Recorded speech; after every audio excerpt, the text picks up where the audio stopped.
What's up? This is Brandon Donahue, and you're listening to the All Bass No Treble podcast, where we talk all things hip-hop, culture, music, lifestyle, and more. So kick back and join myself and my co-host as we feature our next special guest this week. What's up, everyone? You are now tuned into this week's episode of All Bass No Treble. As always, I'm your host, Brandon Donahue. To my right today, Jordan Dante, and our special guest this week, Jack. Hey. Welcome to the show. We appreciate you coming on. Thanks for coming excited. on. And we gotta shout out to Wolf real quick. Wolf isn't here, Jesus, so we hope he feels better. Get better, brother. He's got a little cold. Yeah, his nose was stuffy. Yeah. It's been going around.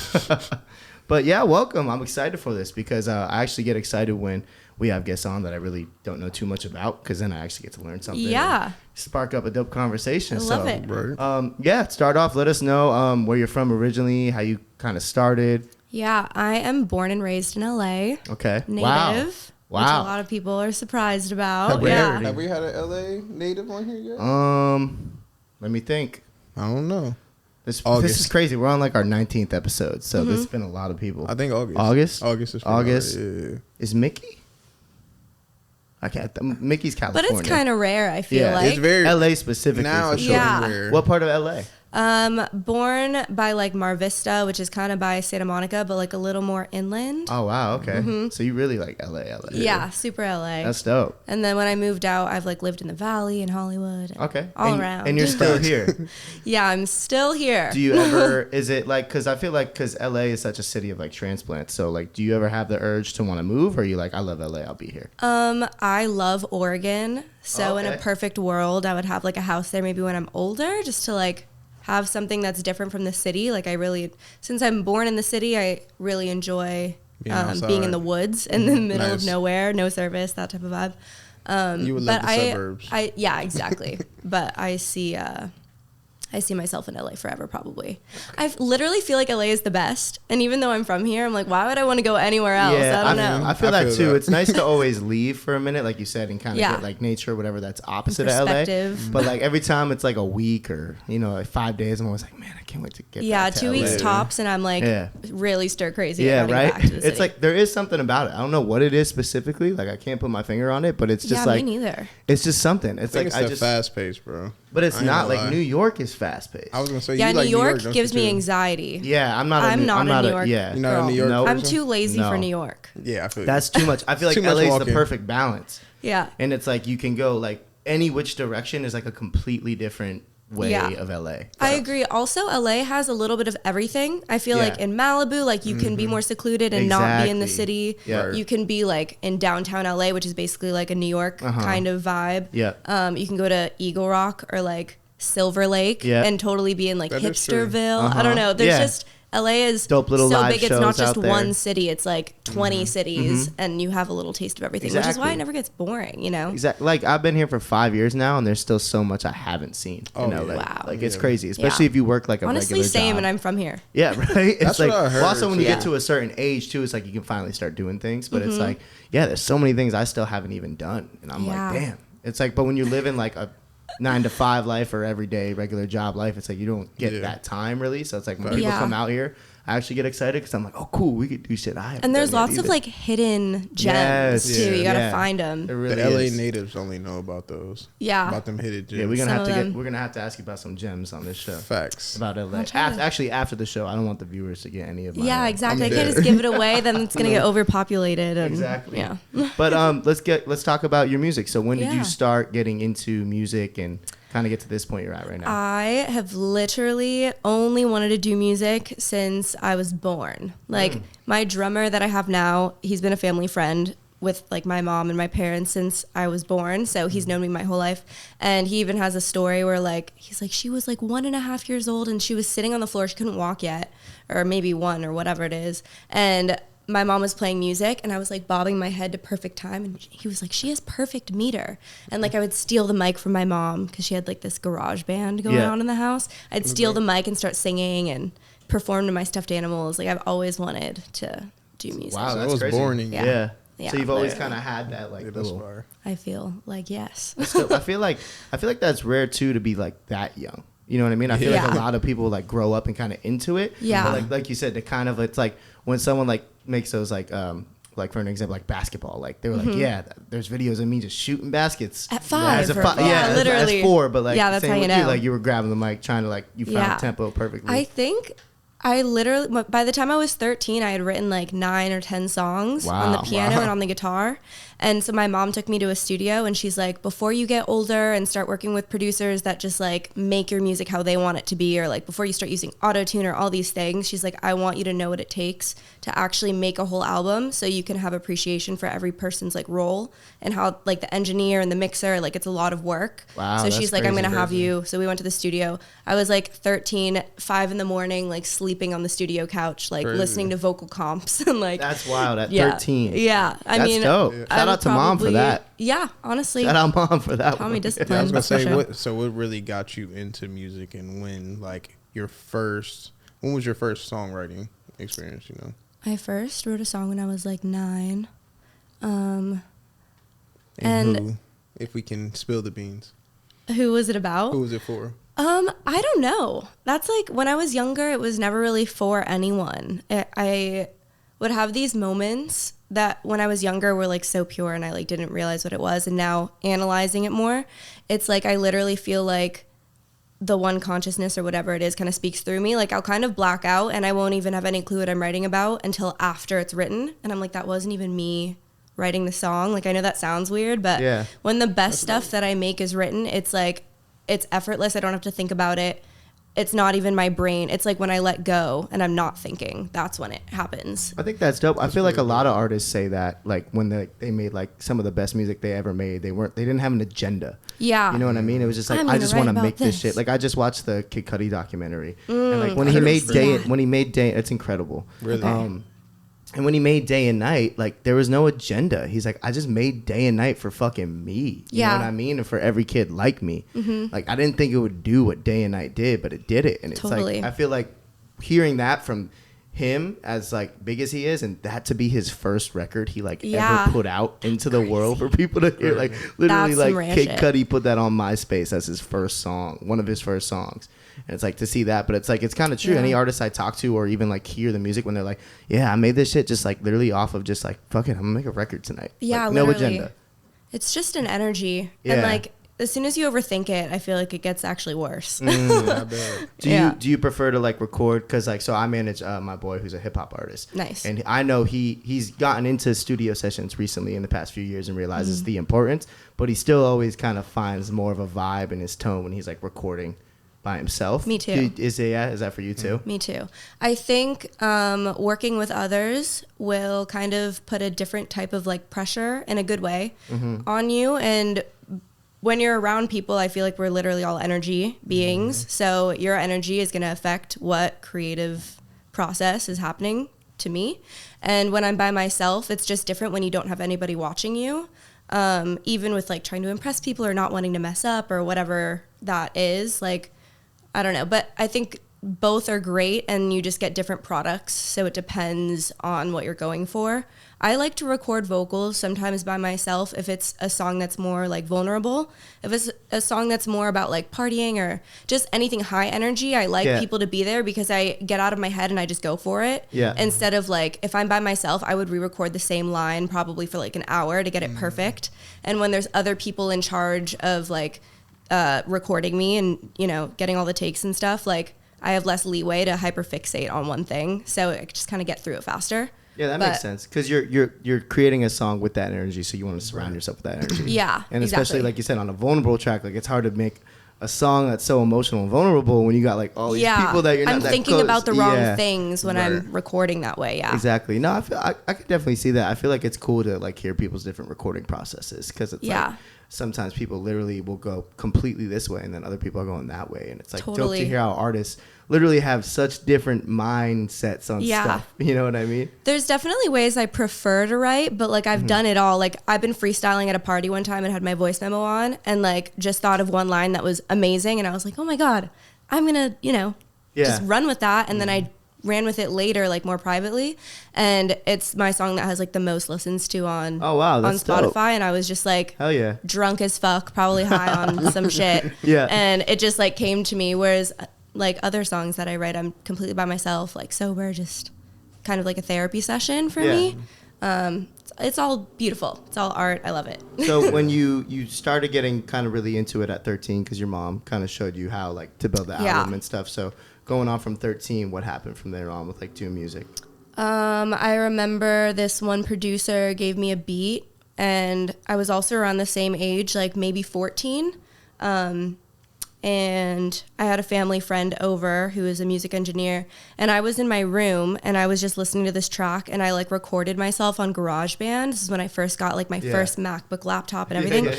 And I recorded myself and brought it out, and he and my mom looked at each other and they were like, we need to get her like a mic and like Logic, and we like got to get her, you know, actual recording stuff because she's really good, but she's just on GarageBand. So they kind of like set me up, and I started producing my own stuff because I would get annoyed that like I would write a song and have an idea of what I wanted it to sound like, and I'd take it to different producers and they would not do what I wanted. And I was so young that I didn't have really a voice or like know how to be like, no, I want it this way. Yeah. So I just learned trial and error, and like I knew how to play piano and guitar. Piano, you can build bass tracks, drum tracks, like build basically anything through MIDI. And guitar, I would like record my live guitar through the mics. And I really got into like vocal stacking and arranging and like harmonies and stuff. So I feel like, how old were you when this was happening? This is probably like 14 to like 16. I produced an EP, Superstar. 2 EPs, by myself. That's crazy. But now I like working with other people. Yeah. I like haven't produced something in a little bit, but like you said, it's kind of good to have that knowledge because you're good not. To know. Some artists sit there blind. It's like they just come in and lay vocals. I definitely will not let someone tell me like, no, the song has to be this way. Like, I know in that sense, I'm like, well, I do know what I'm talking about. So no, I want like, I don't know. I'll have more control over how my song comes out, you know? Yeah. Right. So that's super important too because it's your art. And it's like you say you work with a producer, yes, but at the same time it's collaborative of an art. But you're writing the lyrics and you're picturing it a certain way. So it's like it's important to know that. So it's like when they're like, oh, no, you can be like, no, I know what I'm talking about because it's that and third. Like, exactly. Like don't play with me. I know what's going on. Like respectfully. Yeah, exactly. Yeah. I know you have played like multiple instruments. So like what's your favorite instrument? That you play? Guitar. I think I like guitar the best.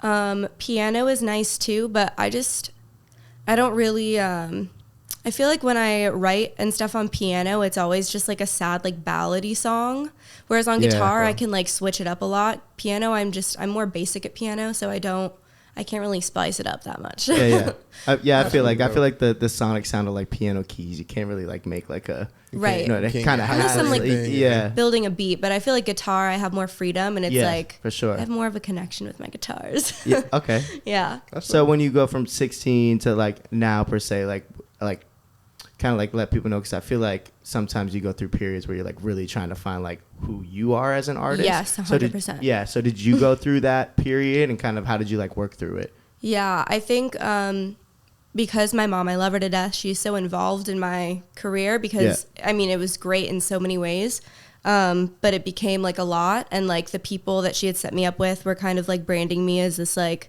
very pop, like kind of Disney, like Taylor Swifty prototype thing. Yeah. And they would like pick the songs I hated most and tell me like those are the ones I had to perform. And obviously when you're 16, like you just want to be an adult so bad. And I was like, didn't want to do anything that made me seem young. And I started getting into like R&B music and stuff that was not as like pop and like, I don't know, just more immature, I guess, for me. And so I was really reaching for that. And I like fired my mom and like everyone I was working with and had like my teenage crisis. And I decided to go fully independent. And I started doing like R&B and stuff like that. And that was definitely a phase for a while. And then I brought back like the alternative rock, but like in my own way. And that's when we met, was like probably that phase. You were like the R&B coming out of it. I was like trying to do it, but I didn't know what I was doing at the same time. It just felt like something that was my own instead of something someone was telling me to do. Yeah, you have to go through that. Like, and I think it's important while you're finding the sound to put out that sound. Yeah. It's like, don't, like, so many artists, I feel like, wait till they're like perfected. And it's like, you got to still release the music you're making then because like someone might love that sound. And guess what? Now it's in your catalog. You know what I mean? Yeah. So I feel like a lot of people kind of sit there and they wait till like the perfect They want that sound perfection. and record, and it's like there's no such thing as music. I'm a victim of that. Yeah, and it's I'm, like, it's hard. in between. It's hard because you want everything to be perfect or to like represent the best version of yourself. But then like if you sit on it for too long, you don't even resonate with it anymore, and then you don't even want to drop it, and it's like you should have just done it when it was like hot and fresh. Yep. Yeah, I have a few songs that I've sat on for like 3 years because I just envisioned them being a certain way, and it like never, like the ends didn't fully meet up, and now I just listen to them on my on my phone and no one hears them. Yeah, see, you gotta just drop them. Exactly. Are you nowadays? Are you moving independently? Are you with anyone? Like, I have management now. There's a producer I was working with for a couple years named Petros, and he's like my main. Well, I have 2 managers. wait, Petros, like, does he have a big beard? Yeah. I know Petros. Oh, you know Petros? Well, my boy's Mikey Glasshouse from Quincy, Mass. I did a song with them. Oh, really? Yeah. That's crazy. What a small world. Yeah, Yeah, that's so wild. funny. He was supposed to come tonight, but he's also feeling under the weather. Oh, and he damn. got me sick last week, and it's like, Petros, what are you doing? He's like, I'm not trying to make everyone sick. I'm like, okay, That's good. wild. Yeah. No, I went to South by Southwest a few years ago, and Petros, my boy Mikey, and this dude Marcus, who's also a rapper out of Boston. Yeah. They were all there. We were all chilling the whole time. That's Cool. crazy. Yo, Petros is dope. Yeah, Shout out to him. He works with Krush a lot. Yeah, he works with Krush. I'm also really good friends with Krush. Krush and I have a couple songs together Oh, dope. too. Fire. Yeah, so small world. That is funny. crazy. I was like, wait. said, How many Good group of different people. Petros are there in the Good world? group of people, just Yeah. like genuine and Yeah, no, for sure. Super so funny. he and I started working just like through Instagram. We like met up and we made for like, I would say like 3 days straight, we made like 7 or 8 songs and just like hit it off creatively right away. That's dope. And I remember in the beginning he was talking smack because he was like, I don't manage artists. He was drunk as fuck. We were both drunk as fuck. He's like, I don't really manage artists, but I want to manage you. And I was like, oh, haha, okay, whatever. Yeah. And then 2.5 years later, he teamed up with JoJo Simmons, who's also a friend of his. And JoJo has this like artist management, and they kind of teamed up. And so they're both my managers. And it's cool because JoJo's out of New York and my mom lives in New York. So like I have family in New York and I go there for music and stuff sometimes. And Perfect. Then, I'm obviously in LA too. So. And that's good too, because sometimes the vibe switch is good. Like a completely different sound will come out of you when you're somewhere different. You know? Yeah, like totally. some artists like literally go somewhere for a whole year just to get that energy. Yeah. Oh, yeah. You know what I mean? Yeah. Which it's is so dope. true.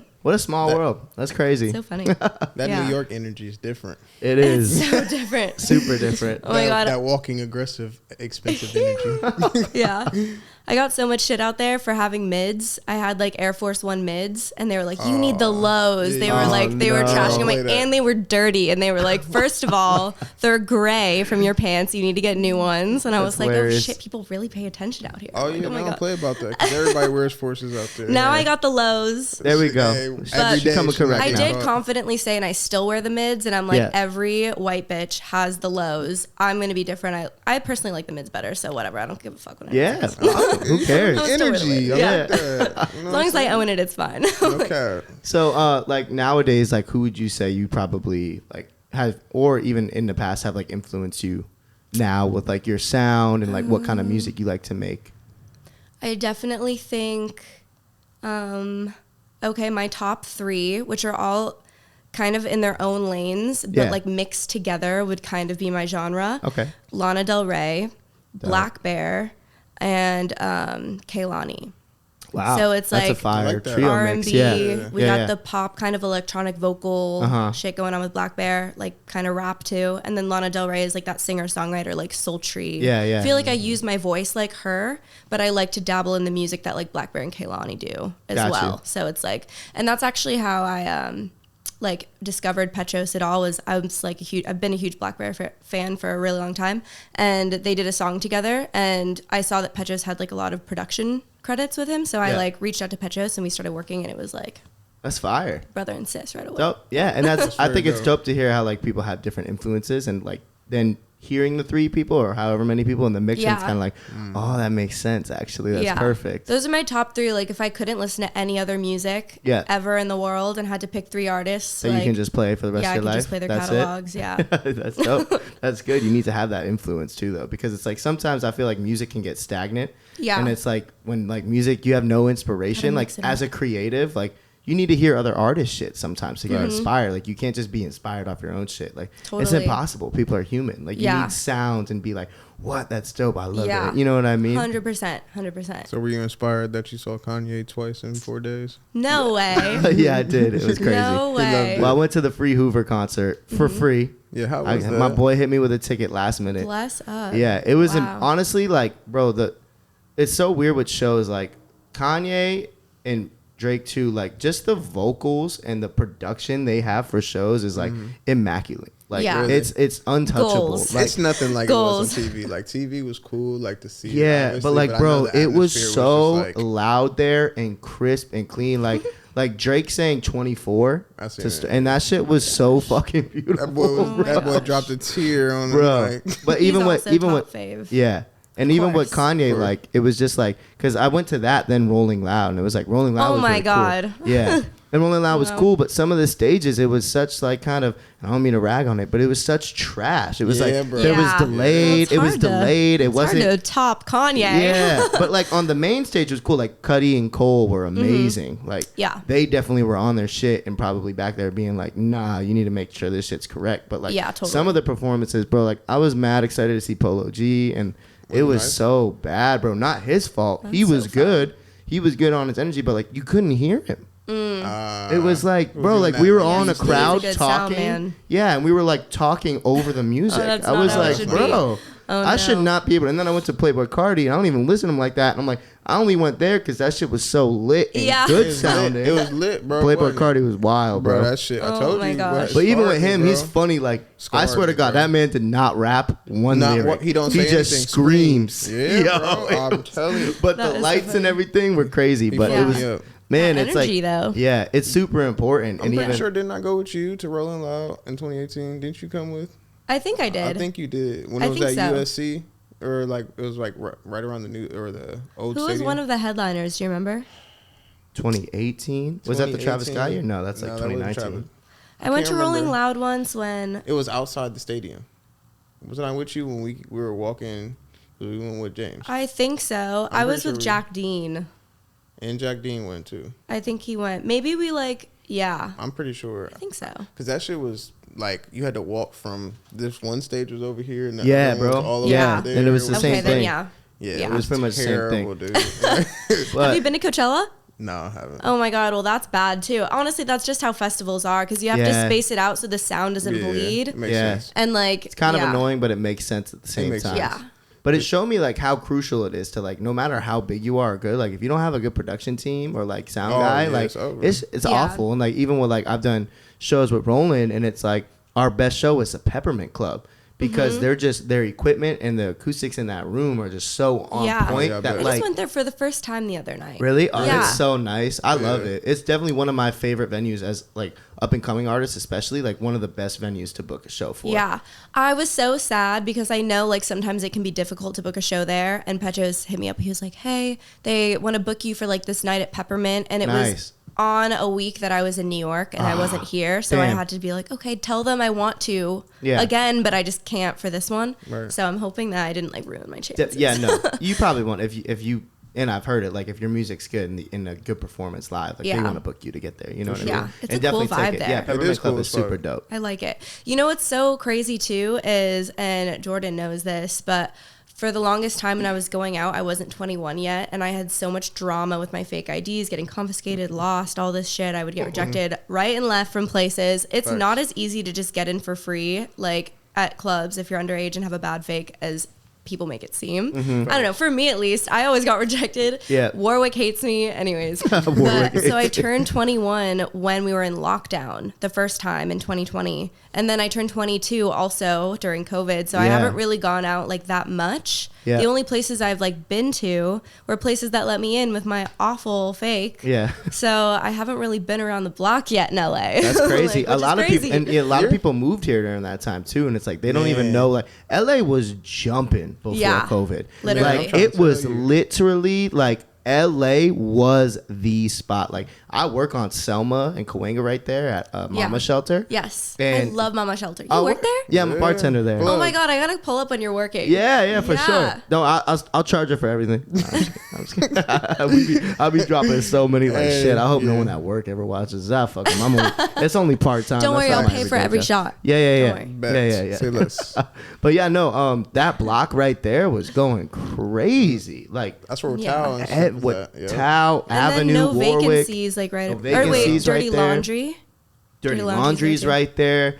Good Times at Davy Wayne's is right down the street. Third Base had just opened up. Like, it was popping. The Dream just opened up. Yeah. And now they just opened 2 more rooftops right there. I'm like, if this shit had all happened. Beauty and Essex. Yeah. Beauty it was Essex. that little strip right there. Every night I worked was bumping. And like everyone always came to Mama because it'd be so crazy there, and dumb waits are like, you gotta know this person and that person. And Mama's is like one of the only spots that's a vibe that don't care. Yeah. But like, join the list. You get up when you get up and just I love Mama Shelter. Lit downstairs. Yeah. Yeah. It's and they have the nice spot couches upstairs and like the heaters. It's lit. It's definitely dope. I've definitely been thankful that that's been the spot of like just having a job like that while you're trying to do other shit in life is like so crucial, because it's like it could be way worse. It's you know what I mean?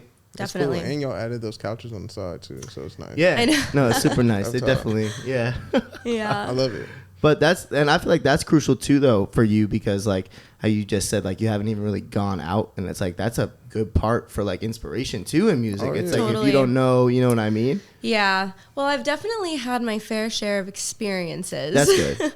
I think when I went out the most was when I had like, I first moved out of the house and I was 17. I just turned 18, so around that age. My roommate was like this 30-year-old like gay guy, Chris. Yeah, that's when you had the hair right here to your shoulders. I had long hair. Yeah, she has the whole different phases. I know, I have so many phases. But yeah, I'd get into all the gay bars. He would just like walk me in, and yeah, that makes sense. I feel like it's definitely a little looser down in WeHo. Yeah, like Santa Monica Boulevard. Yeah, exactly. But it's always popping down there. Always no matter the day, no matter the day, night, day, time. That's the one thing is I feel like even though now I'm 22, because my birthday was like in quarantine, I'm like such a grandma, and I like, I don't know, I feel like I've done all the drugs and I've like done all the like, I don't know, all the partying and shit when I was younger, and now it's out of my system, and now I'm like boring. Yeah. Now I'm like, okay, I'm just gonna stay home and watch a movie and smoke weed with my cat. Yeah. Hey, but that's good laundry too, you know? Need that. Yeah. I feel like you get, and no matter what age, it's like when you know like you're good on it, it's like you're good on it. And then you might just have a night where you're like, fuck, I want to pop out tonight and go crazy. Yeah, you know literally. I mean? That like, does happen. That's it's good to have that exactly like self-recognition. And those like, be the best ones for real. Yeah, when you like have like if you try to force yourself to go out, it's the worst. It's time. the worst. It's the feeling. worst. And everyone's always like, what's no matter wrong what with you you? do, You're like, bro, everyone can tell. Yeah. You always posted that meme. It's like the minute I worst. step out, and it's like, okay, I want to leave. Like, Yeah. that's literally me. Jordan. Every time, even when I come to Mama. You know better. You wouldn't. If I didn't work at Mama, you would not be out as much. No. Okay, well now we have to go to Mama Shelter. We can go to Mama Shelter. Yeah. Let's go. I mean, I don't even think I used to go out like that with you guys. You didn't. Nope. We would maybe like you came to Bootsy's like one night in the entire time that I've known you. Oh yeah. I used to work at Boa right across, so I used to like try to pop in there like when I first moved out here. Man, we used to be in there. Gosh. We used to be in them clubs. That's how I met James. Yeah. That's so funny. That is that you guys told me that. But see, that's one of the that is a good reason about going out though, because you like meet people. You know what I mean? And if like you don't go out, you don't know who you're gonna bump into. My roommate, this is just a random funny story. My roommate is not from LA, and he is a little older than me, but he always says, he's like, when I first moved to LA, I would just go to clubs and I'd buy Coke. He's like, I don't even do Coke, but I would just show up to the club with Coke and I'd offer it to people, and then they'd become my friends because I'm the guy with Coke. Wow. And so he made a lot of friends in LA just from like being around and being like, oh, you want that's a bump? crazy. But that makes so much sense. Actually. I'm like, that's actually kind of a good idea for anyone who's moving to LA and needs friends. I don't condone doing Coke. His name is Hector Rodriguez, bro. But great idea. I don't know. Wasn't my idea, just relaying the message. Hey, networking, that's the number one thing. You know, that's kind of how I made my way out here and how I met you and how I met y'all. No, you gotta pop out. It's like if you don't, it's just like And it's hard sometimes because we can easily get like homebodies, especially like for this whole experience. You realize how nice it is to be in your own space. You save money. You're not like waking up hungover all the time. Exactly. But it's like my best me. Yeah, exactly. It's like you feel that way. You're like, damn, I'm refreshed every day. Yeah. Skin's good. Literally. Yeah. That's my life. Literally. But it's still definitely a crucial point to get out there for the networking, especially in LA. Yeah, I think I was talking to someone about how it's a fine line between like being, I don't know, going out all the time when you don't need to, and knowing when it's appropriate and like when you need to go home and when you need to stay. Exactly. And all that stuff. Like there's definitely been a couple situations where people are like, no, trust me, you'll stay because you're going to meet this person, or trust me, like stay because if you record with this person, it'll benefit you. And then I stay and I'm there till 5 a.m. and nothing gets done because everyone's high on something, and it's like not the situation for that. And I need, like, I definitely learned over the years when it's time for me to listen to my intuition and be like, okay, now I'm just going to go home. Like, this is not my vibe right now. Yeah. Or if it's like, okay, get your lazy ass up and go out because you need to like meet people, or, this is like an important thing for you to go to. So it's like knowing the line. Yeah. I feel like that's also like a sense of maturity too, like knowing that. Like you just said, like knowing when it is a good opportunity and knowing when it's like it's bullshit. Yeah, exactly. And just cut yourself from that because there's so energy. Much like clout, and then there's like real deal stuff, and it's not as it seems out here. It's like easy for something to look like something on the outside, and then it's not what they say it is. I feel like that's crucial for like young artists specifically too. Like everyone wants to come LA. Like they gotta know that type of stuff. It's like it's not what you think it is. It's so crazy. Like people give LA a bad rap because they're like, LA's toxic. Like everyone sucks in LA. Like everyone just uses you. I'm like, I think those are just the people you're surrounding yourself with, because I have great friends and I've made great relationships, and it's not like that at all. And you just gotta call bullshit. Like and not get taken advantage of, like get a little you are who you surround yourself with, like, literally. If you're getting walked over and stuff, like it's not, of course you're not gonna like it, you know what I mean? If you're like finding an excuse to go out and do blow all night and party, and it's like not take the time to like also make sure your health is wealth. It's like if you're not taking that time too, what's the point? Of course you're gonna hate it. You can do that in any city. There's a lot of people out here that are trying to have a good time, no matter what, and they'll do anything to have a good time or to make it like look like they're out and about and like with people or whatever. But I don't know. I feel like most of the time, if I thought like my friends were shitty or I was like always having a bad time going out, it's most likely it was always because I was in a bad place, and that's what I was attracting, and I was like vibrating on that like lower vibration. I don't know. Interesting. And when I got myself right, like more things fell into alignment for me effortlessly.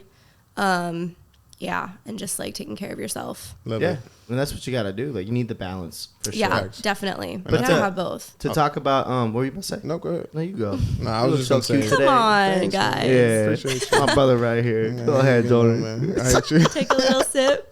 Take a little sip. Take a little sip and then say what you want to say, bro. No, I was just gonna say, basically, I feel like now that you're like, you've got yourself together, and then now you go out. Now it's like a whole nother initiative. It's a whole nother way that you're kind of approaching people and doing different things.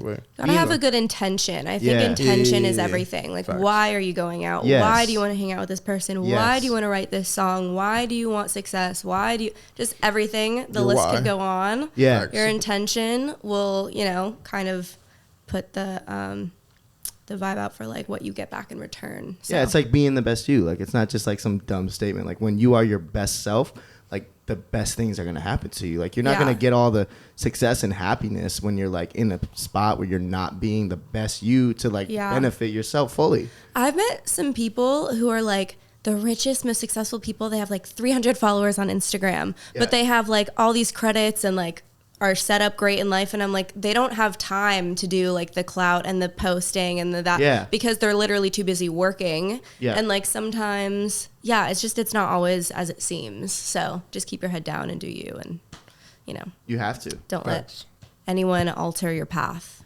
So like right now, like what are you working on currently? Are you working on an album? Because I was checking out the catalog right now, and it seems I have a bunch of singles out. Yeah. So you like working on, and we battle that because it's so hard as an independent kind of artist coming up, and you're trying to build your own following and stuff. Like I feel like we talked about it's like almost senseless to put out a whole body of work because it's like that's so much material you could release over time. Yeah, and people's attention spans are nowadays, not that long unless you have like that almost cult like the following. diehard. Yes, exactly. It's like so right now, are you on that like single wave? Are you thinking about a body of work, or like what's in the works right now? Like, what's your focus? I have been doing singles the last year, and most of them have like either visuals, a music video, a lyric video, some sort of thing like that on my YouTube as well.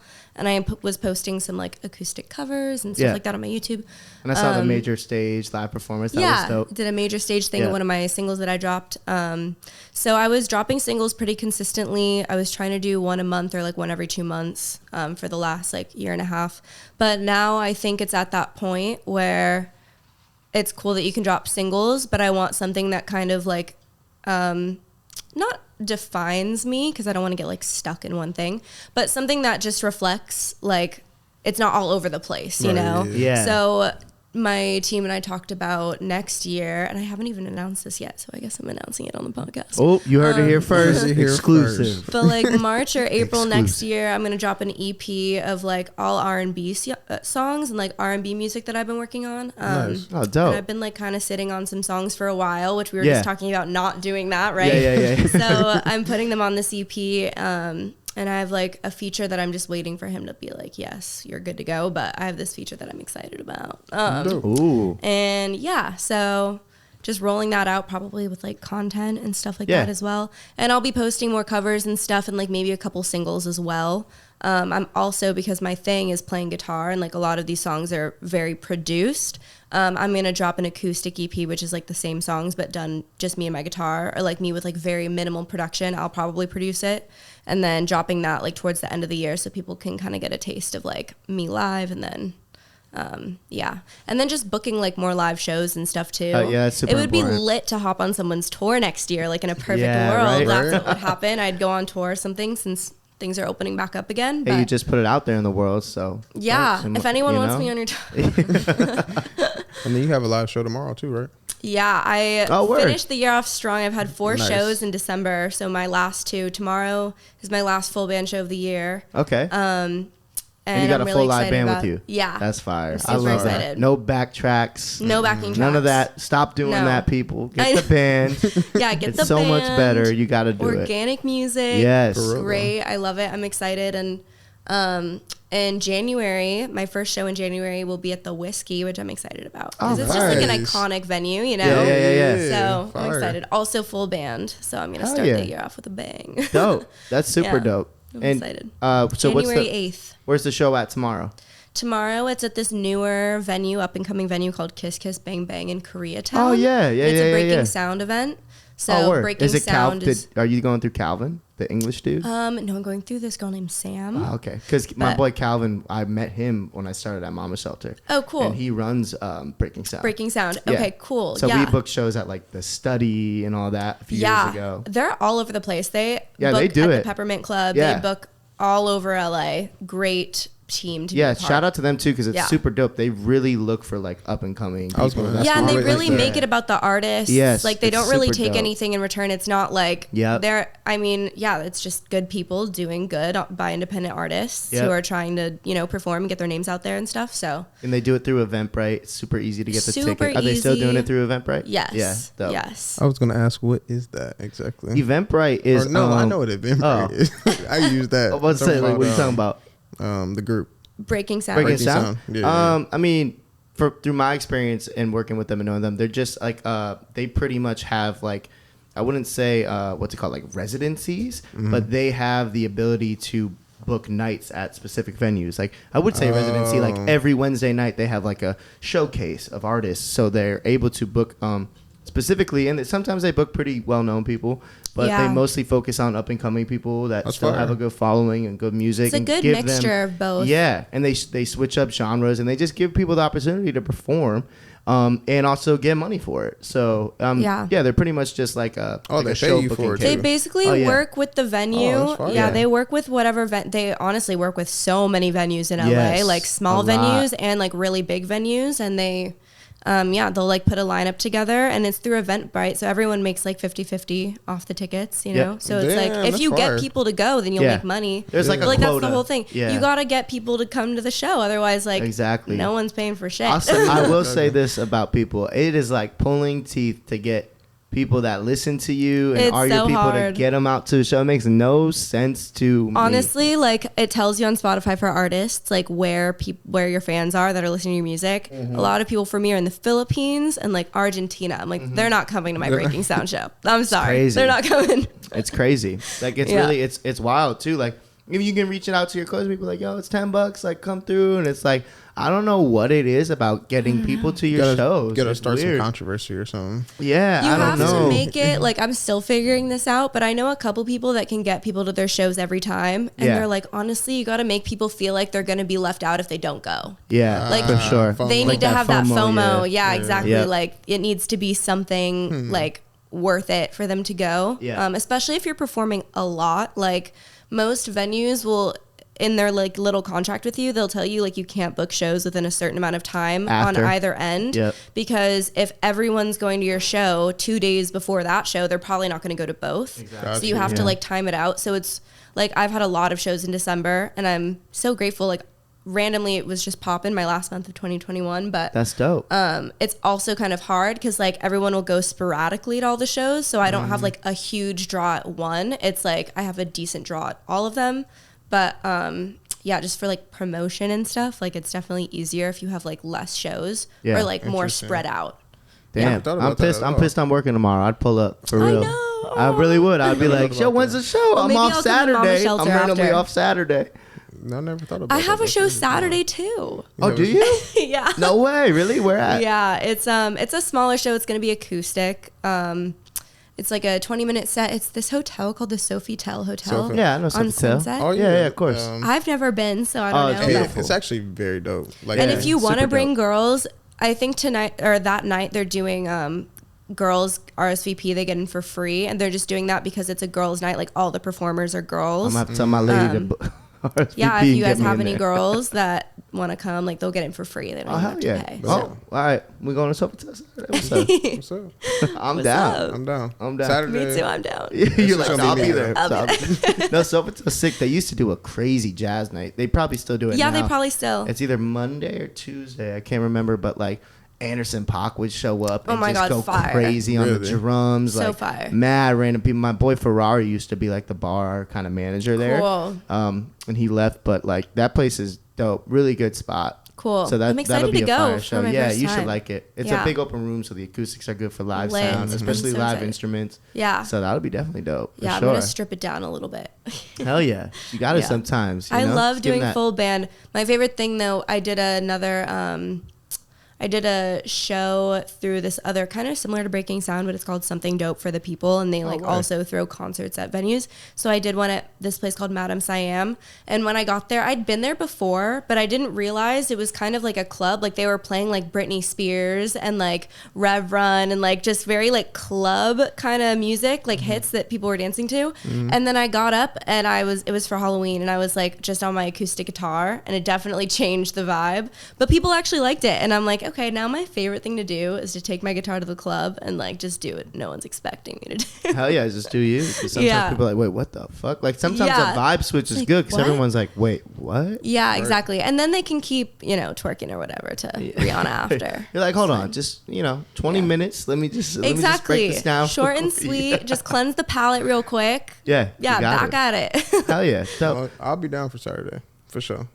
All right, we can do that. Bet. We bet on. All right. You'll see us there Saturday. Petros, you'll see Petros. Oh, word, dope. He'll be there. Yeah, that would be funny. That would have been funny as hell if he came, because we would have both looked at each other and been like, wait, what the fuck? Well, he was supposed to come. If we knew Wolf wasn't going to come, we could have had him. Yeah, he hit me last minute, and I was going to hit you back too, and I was like, man, I don't want to go back and forth. And Petros is such a fucking freak. This is what he tells me when I told him to pull up the other day. He's a funny ass dude. He was like, okay, send like the time and the Addy. I sent it, and he was like, wow. He said, what if this podcast blows up overnight because you farted? I said, LMAO, I'll try to hold it in for filming. That's hilarious. He said, what if you went in with an accent just to throw everyone off? I'm like, bro, what are you on right now? Like, what's happening? That's mad funny. So funny. Yeah, because we only like met like maybe a few times. And like I said, because I'm really close with Mikey. He's from Quincy. Shout him up on Mikey. He goes by Glass House. But like I just with a V, right? Yeah. With a V. Super talented. He's working on a bunch of music, and he works with Petros a lot too. And this dude Mike Hector out of Boston, and I just like met him a few times through like that group because there was like a solid group of us. Great guy. Yeah. From like Super Massachusetts too, out here. Mass be representing a little bit. I see y'all everywhere. Yeah. But that's super dope. What a small world. I was literally gonna say, what's crazy small world. Yeah, that's kind of how LA is though. It's so fucking big if you want to drive somewhere, but like everyone, someone you know knows somebody. Yes, it's wild. 100%. Especially in Hollywood. Yeah. So get tapped into especially in Hollywood. But that's like the beauty of it. It really is. You know what I mean? That's why I love it. But I'm thinking my time's coming to an end. No, soon. what? Man. We'll see. I don't know. What does that mean? Tears. I don't know, man. I'm like thinking about going to the South. Nah, he ain't going nowhere. Maybe. He ain't going nowhere. He about to move. It's not happening. The South. He's moving out of Hollywood. He's about to like that NoHo life. He's gonna realize that he likes it over here. He gonna stay. I want to be an adult, guys. Yeah. I want to be an adult and grow up. Don't worry. We gonna be rich soon. I'm trying to be rich. Yeah, we gonna be rich. Especially off this curl, you know what I'm saying? We don't gotta move to get rich. We just stay here. We get rich our own way. Shit expensive as fuck. But it is expensive. Cool. It's cool. Crow gonna blow me up. Yeah, we both good. You know what I'm saying? When Staples Center goes crazy. Yeah. Crypto.com. Our crypto is gonna go crazy. Make sure you buy it, guys. Everybody. But we are not financial advisors. You ain't getting us, motherfuckers. Hey, ain't getting us. Yeah. I have no clue how any of that works. Just know buy I'm it. not chancing it. If you have some money, not chancing it. Buy it. That's all I'm saying. Yeah, it is one of those things. Freaks me out. The only reason I'm like telling you. What if it's not a thing in like 6 months? It's just like blows up or something. It will be. Look, it will be. So you know how you're from LA. Yeah. And you go to the Staples Center to watch the Lakers. Mm-hmm. There's no more Staples Center. It's crypto.com. Yeah. I know. That's all I got. So obviously that stock is going to go up in that coin. Yeah. It's only 50 cents. Yep. 50 cents? Yeah. 50 cents. I got 50 cents. Yeah, that's what I'm saying. Look, if that one coin gets to 30K one day, 30K. You invested 50 cents and now you got 30K. Exactly. Okay, can you make me an account after this? Got you. I'm like, let's do it. Yeah, I have 50 cents. He's got a 10% transaction fee that one. So it's like, you know, I need half. Seven. Nah, but it definitely buy that. Okay. I'm telling you, it's like, I think personally, I watched a video that said that she was gonna pass Bitcoin. Really? Because they say it has the most utility and it has. So why you worry, bro? You here with me, dog? Don't worry. We gonna be rich. Yeah. You know how the podcast gonna be jumping. We just gonna do this shit for fun. I just want some like shorts one day. I want a house. Yeah, we'll be at the crib filming. My dog is 100 pounds, almost 100 pounds. Yeah. Well, what about the valley though? Yeah, but it's like, all right. Because I'm moving soon and I'm in Hollywood right now, like the hills. But it's like this, there's no way I could find any situation like this ever again. But I'm moving next year, and I'm like looking at houses in the valley, and it's expensive, looking good. What? Very expensive. Like to buy or to rent? To buy, even to rent though. Well, and then you have to pay both deposits. So it's like. That's true. If it's $6,000 a month, you gotta probably pay $6,000. So that's $12,000. But I'm saying you could definitely find a house to rent at the price you're about to pay for your 2-bedroom. I'm telling you, if you look into it. I think so, yeah. You gotta have the real estate agent plug that has like the app that only real estate agents get, where they get the crazy. Yeah, all the MLSs and bro. You had that plug? Yeah, when they didn't find out. I work in real estate. What you mean? I work in real estate. Did you look out like near like Woodland Hills area? Bro, yes. Bro, there was crazy. But I found some in cribs Encino. It's 3-bedroom, 2-bath for like $3,500 a month. Where?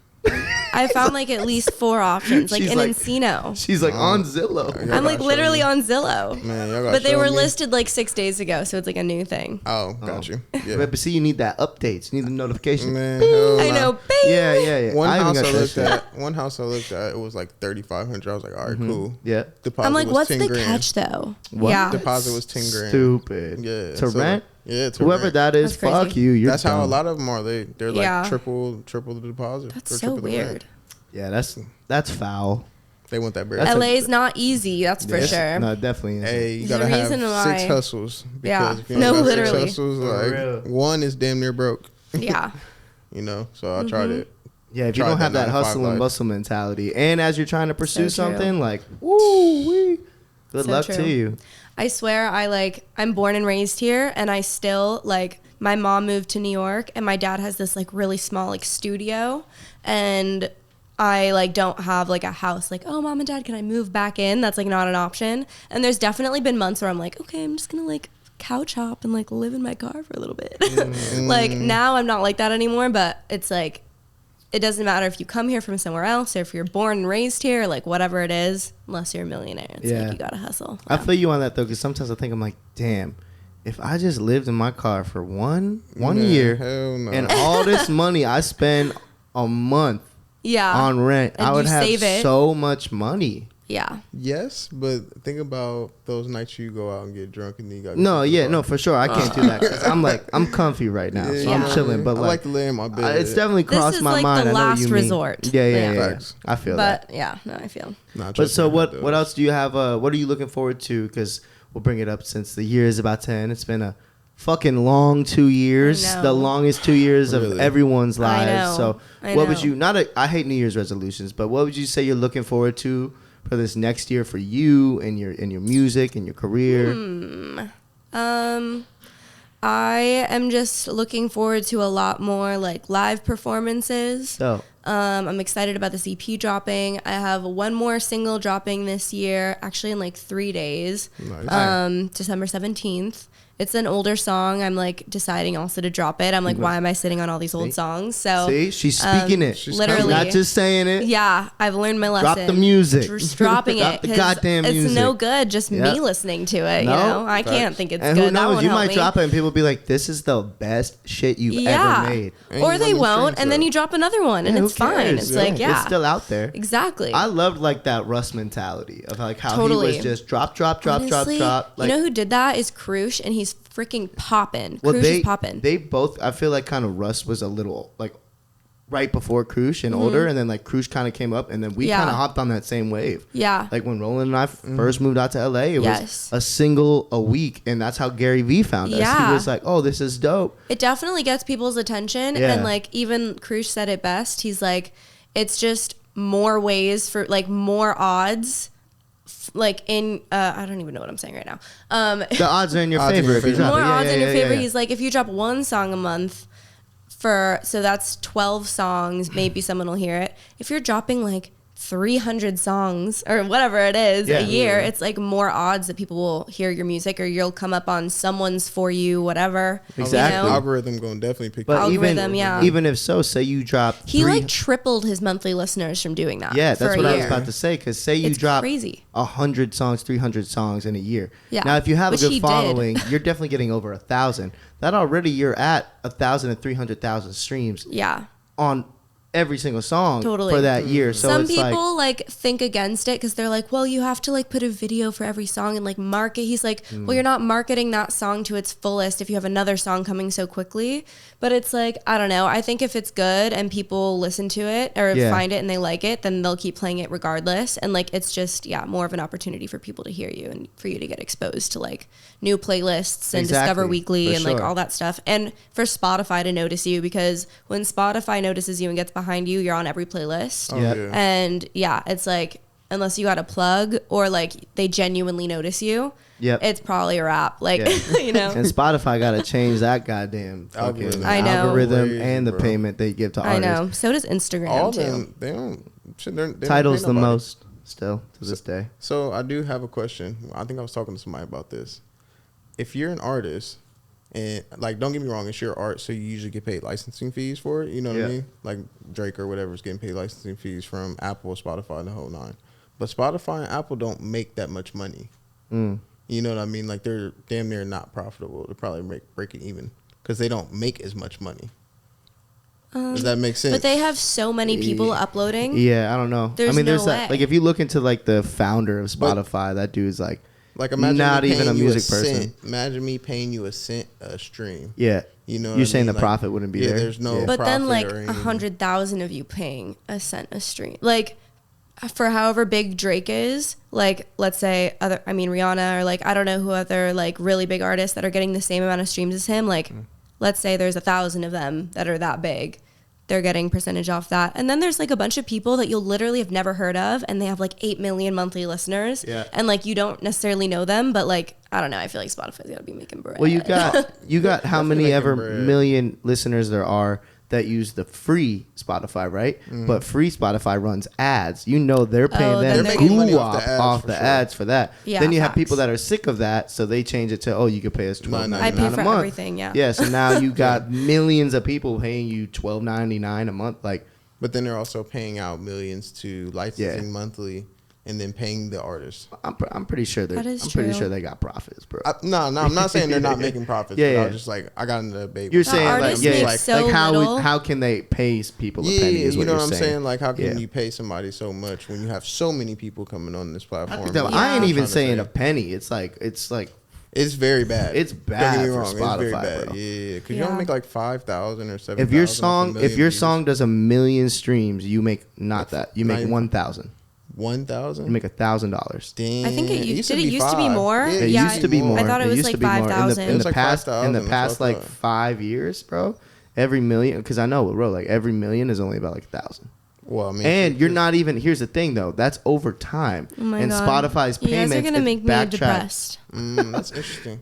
It's facts. It's facts. I seen like Gunna post like he did 1 billion streams, and I was like, okay, like that's definitely a lot. But it's backtracked like 3 months, so like for them, they don't notice it. They don't care. Oh, it's like backtracked 3 months. Backtracked 3 months, so your month currently could be popping, but you're getting your check for 3 months of work 3 months ago, and that's the only check you're getting for another. You know what I mean? And you get paid monthly, but it's like kind of crazy how they do it. That's actually smarter on their part. Yeah, from a business how aspect. They break it down.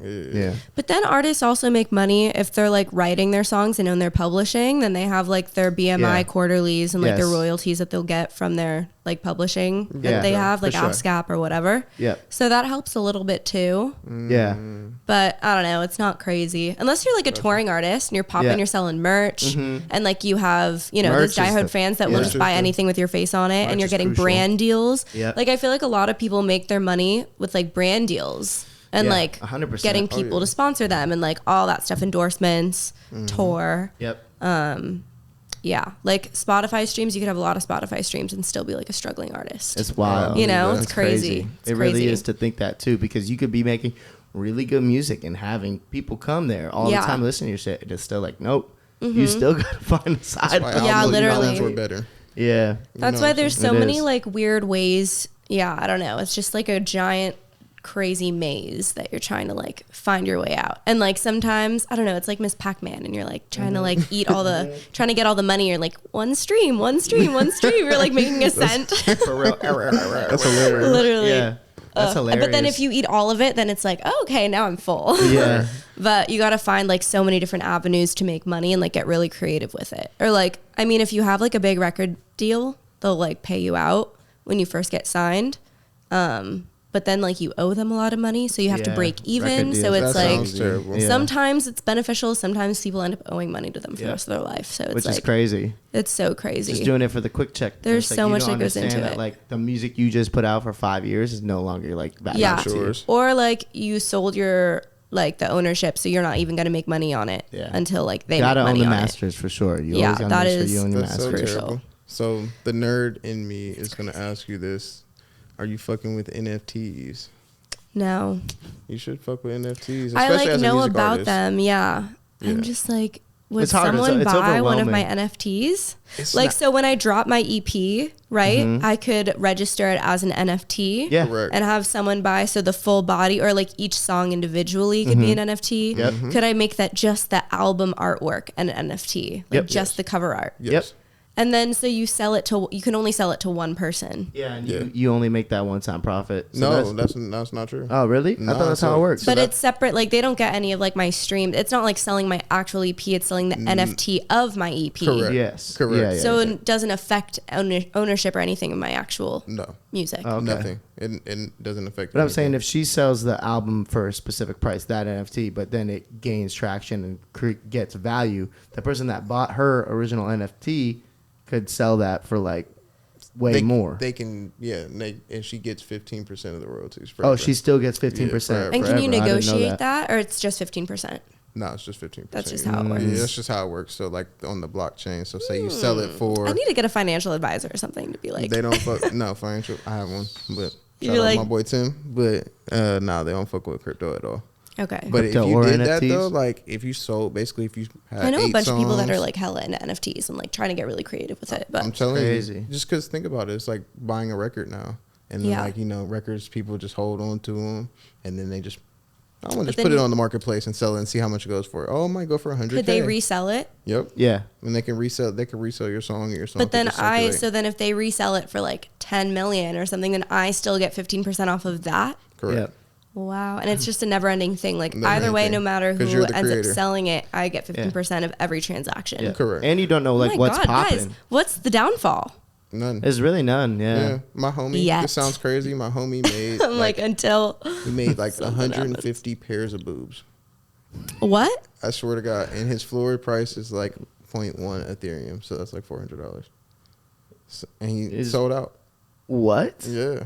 Boobs? And he Boobs? boobs Like just synthetic different size, boobs? different NFT, sizes of like, boobs. Clay? like- what? Like art or like a Like photography? like art. Like So he painted Like the boobs. paintings? basically drew them, Wow. and then like he literally sold them, and then he donated some of the profits to like a breast cancer fund. Wow. Oh Oh, my that's God. cool. You know what I'm saying? But that's what it kinda is. Like people try to find the next artwork that might pop off because Yeah. like there's that whole like what's it like the space monkey, Space monkeys and all that and shit. the, So bored like apes and people shit. just put that shit on, and then it's like someone bought it for 0.01 Ethereum, but now that shit's like worth like 2 Ethereum, and you just literally caked out like Yeah. fucking. And you just make money. So off that. much So money. like now your artwork that sold for 1 Ethereum, Yeah. somebody sold it for 100 Ethereum. Now your artwork's worth whatever Yeah. 100 Ethereum is. Wow. It's crazy. So that's like $4 million. And it's even crazy because to think of when we had, and shout out Poppy K, when we had Poppy K on, like Yeah. I feel like we Oh my had him on and we were just kind of talking about it when it was just kind of catching traction,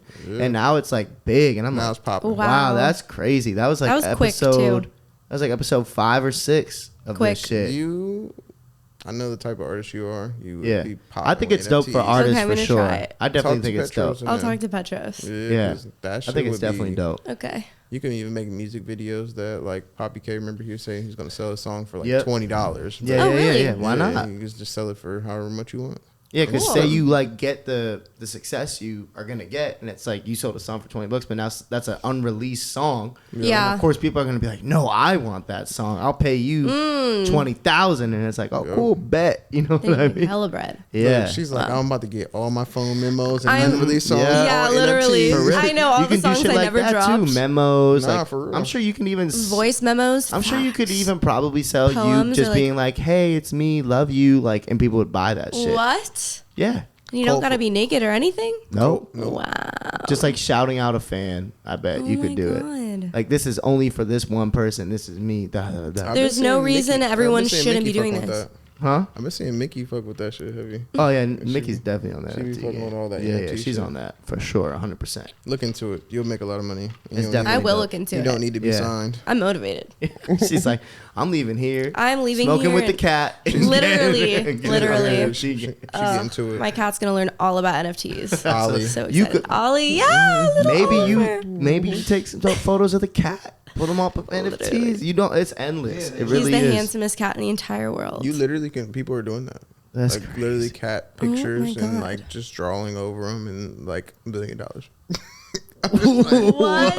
I swear to God, it's crazy. It's just digital Oh my God. The only JPEGs. thing like weirder than that is TikTok to me. Like, It makes I- no I sense, was literally honestly. gonna- I don't get TikTok. You have Yeah, to I'm start- struggling. It's hard. I'm struggling. It's hard. It's like It a whole is. market. People are Yeah. literally like getting so famous and getting record deals just off of like a TikTok song. Don't do TikTok songs, but you should do a TikTok profile. I have a Yeah, it's TikTok definitely good. profile. It's like hit or miss. I don't know. Yeah. I just do it. I don't know. I think what it is people, at least that I like on my For You page and I notice that are blowing up, have very specific like sense of humors that people can like. It's like Yeah. a specific sense of humor or Yeah. like interest, and I don't think I have it. Yeah. I That's don't how I feel. share it. Like what people think is funny on there, I don't understand. Yeah. I like don't get the joke Yeah. or something, and so it's hard for me to like make content. If I think something's funny, I'll do it and think it's funny. It gets like 300 views. Yeah. But then I'll do like a makeup transition to a Drake song, and then it gets like 30,000 views or something. And I'm like, I don't get this. It's like I tried. I didn't put any effort into one, and I like put hours into one that got like 300 views. I'm like, this is not worth it. It makes no sense. And I hear you have to be like really consistent. Yes, 3 times a day. 3 to 5 times a day is what I heard. And like you need like someone to like I'm have the post TikTok. ready for you. Yeah, it's crazy. Ugh, it's crazy. I even tried to do it with this, and we had a few posts do really well. Yeah, but it's like if you don't stay on random. it, tell her why I did well. Why? Why did it do well? Because it was me. No, because you did it. Yeah, because it was me. I believe that's it. Not that's what exactly why it went viral. We sparked up the conversation of what's the best Drake record of all time, and he said, "Hold on, we're going home."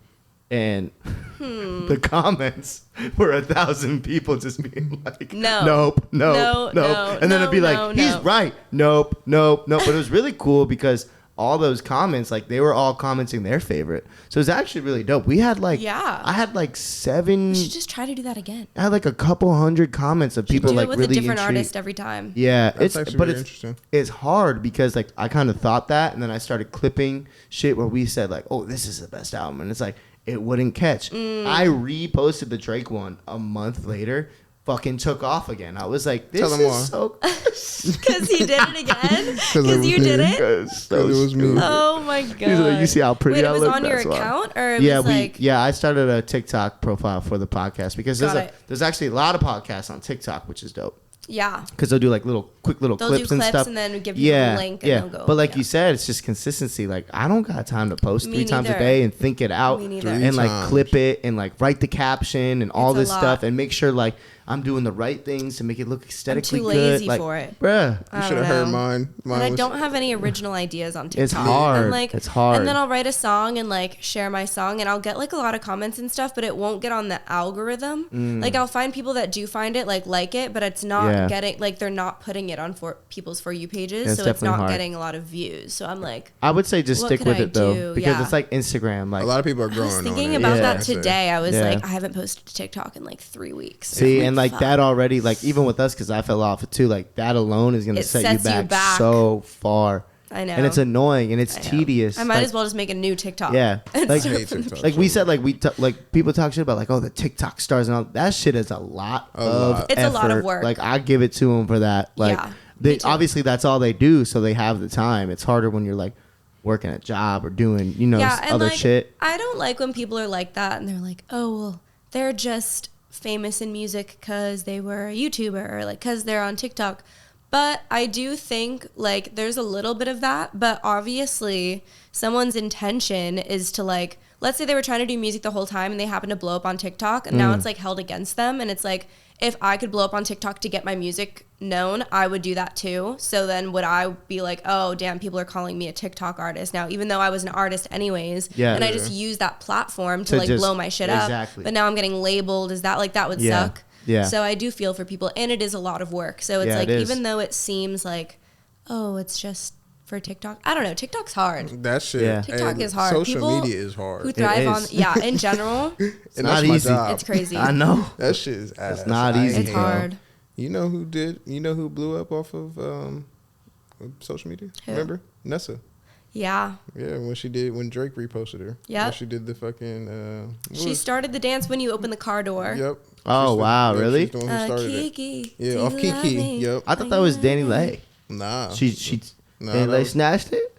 I guess so. I don't Damn. know. Oh, no, her videos just blew up. Yeah, but okay. Blew up. Wow. That's how our homegirl Nessa. Your homegirl started. Yeah, Drake like That's shouted crazy. her out. That's how she blew up. So the power of social. Yeah. Crazy. But all you need is one. All you need is one. Yeah. Once you get one of those. That's the thing. It's like interesting though for like, I think I've learned this now, but social media, it was hard too if you are dedicating so much of your time, energy, and like your life to it and it's not getting results that you like, it's easy for it to like affect you. Yeah. And or if like something does get a lot of attention that like isn't what you wanted to get attention, it's, I don't know, it kind of is like fucks with your mind a little bit. It does. Unless you're okay with like separating it and being like, this is what I think that's what you have to do. And then this is like me, Yeah. Because now it's like I'll post anything if it gets like 1 like or 2,000 likes. Like I don't care. Because at the end of the day, it's just another tool for you to get out there. It's not me. Yeah. Like this body is not me, you know, like that what I put out is, I mean, it is me. It's like authentic. I don't like to be fake, but you don't have to, it's time to take my birth control. See, you are being your authentic self. See? It's that time. Minutes late. Yeah. My mom made a joke in New York. She's like, she was like, your birth control alarm sounds like a baby lullaby. And I was like, oh no, that's not what I'm trying to do right now. I'm gonna change my alarm. Right now. That's crazy. That's hilarious. Not right now. My mom is wild. Not till 30. I didn't know she moved to New York though. Yeah, she's taking care of my grandma. Yep. Grandma's getting old.